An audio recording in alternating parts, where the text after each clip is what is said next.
Netherlands man is back, and I have a very beautiful subject today, a very clear one. Unlike the weather, which is misty, I'm gonna clear some things up. Yesterday I was trying to be preachy, and it didn't work out that good because my mind just tells me, who are you to just spew these kinds of nonsense, vague self-help ideas? Like, I don't really have like amazing achievements. Everything that I've done, I believe that everyone can do. So it's not as if it's something special.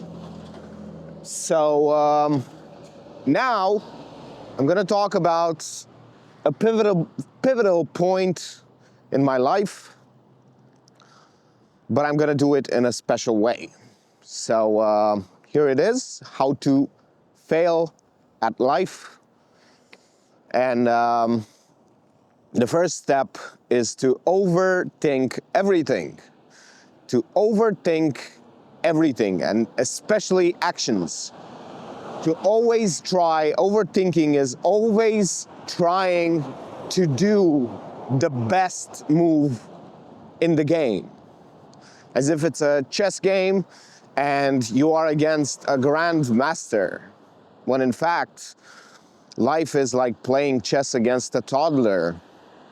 Like, if you are making moves, you are going to probably win, because you just have to get at the end of the game and do it again and again and again and again. I'm not talking about reincarnation, of course. I'm just talking about multiple tries to do multiple things and to play multiple games at the same time.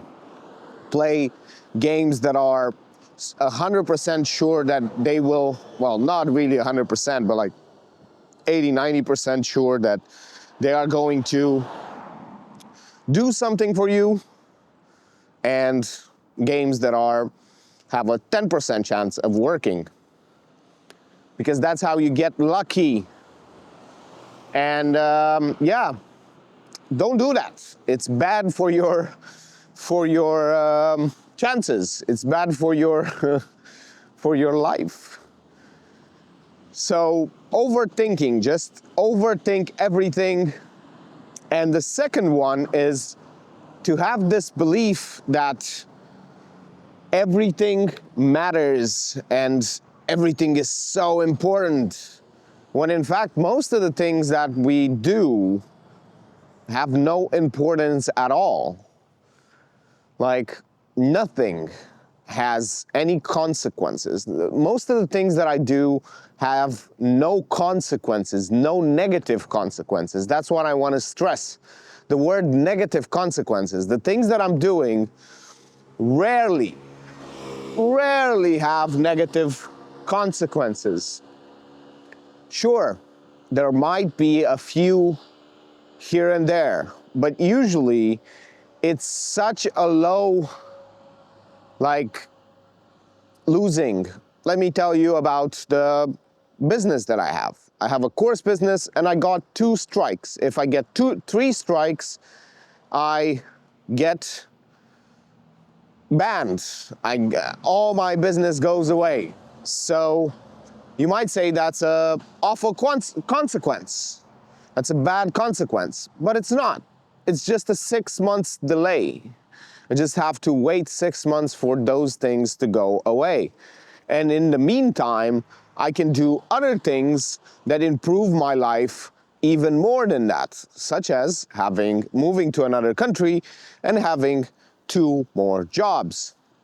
So that's not really a bad consequence. Nothing really happened there. It's just a 6-month delay. And most of the things that you do don't have real consequences. So don't act as if, because both of these steps are super connected. If you think that you should make the right move all the time, you are going to think that everything has super high consequences. But because you're not going to do anything, you're going to be scared to act, scared to do things and fail like I did yesterday. And if you think that everything has consequences, you will not do anything. So it goes both ways. You are just training your mind to think that everything has consequences, thus you are letting it have what it wants, which is to do nothing. Your mind always wants to do the least effort possible, and it tries to give you these rationalizations, it's not really on your side. Your mind, if you don't train it, is not really on your side. But the way you train it is, of course, with the third step, which I'm gonna say after I meditate for an hour. And the third step is to never ever have things build towards greater things. Like, for instance, just doing something that will give you so much more in the future. Except that requires sacrificing a little bit in the present moment, which means you have to be a little bit like, there is this paradox where people overthink quite a bit in order to do nothing because they might fail. And the other paradox is that they don't think enough of the right things, which is doing, it's actually an action, so it's not really thinking, it's actually making sure that whatever you do has a higher purpose, rather than just the small purpose of doing it. It builds up to something greater. I don't have a job, I have a job to buy a house. So that's the only reason, the only higher purpose. It's not for the money, it is for the house. So it is different than just doing it in a... It just has a different purpose. It's not as if I do it just because I need a job, just because I need the money, just because, the normal reasons. It's a higher purpose. And yeah, if you don't have any higher purposes, not in the spiritual sense, you're not going to get those things. The road is blocked, so I have to go this way. Having a little bit of fun. So, yeah, that's fun. I have to wait for the big trucks to go. Big trucks to go. And now I am crossing the street. Yay! They let me pass. They let me pass. They saw little old me and let me pass. So, in order to build something greater, you have to build this momentum. If you never build momentum, you will always feel as if you are building sandcastles. You will always feel as if you are starting anew, just from the beginning all the time, always just starting over and over and over and over without really making any progress every single time, because your successes will not build up to something greater. So yeah, that's the problem.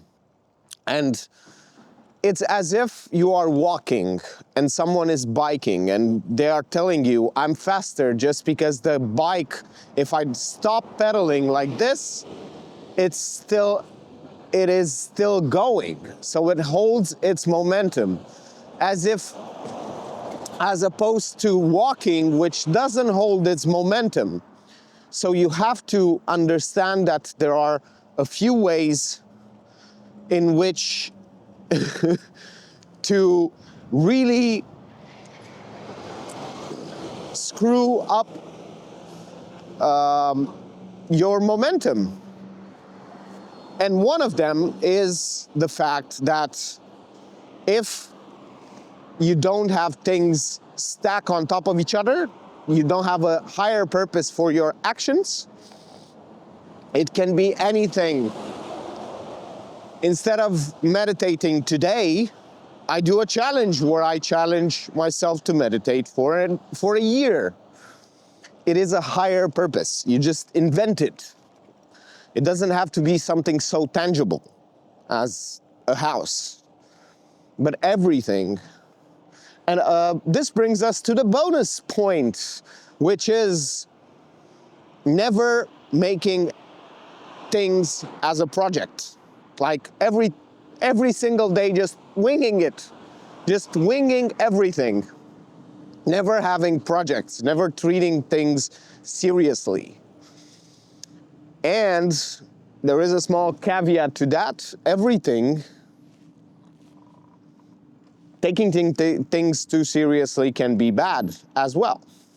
So there is another paradox over there by not taking things too seriously, because in the first step, we've said that most things are not of real consequences. Almost all of the things don't have bad consequences. I think that's enough for today. Thank you for watching and see you tomorrow.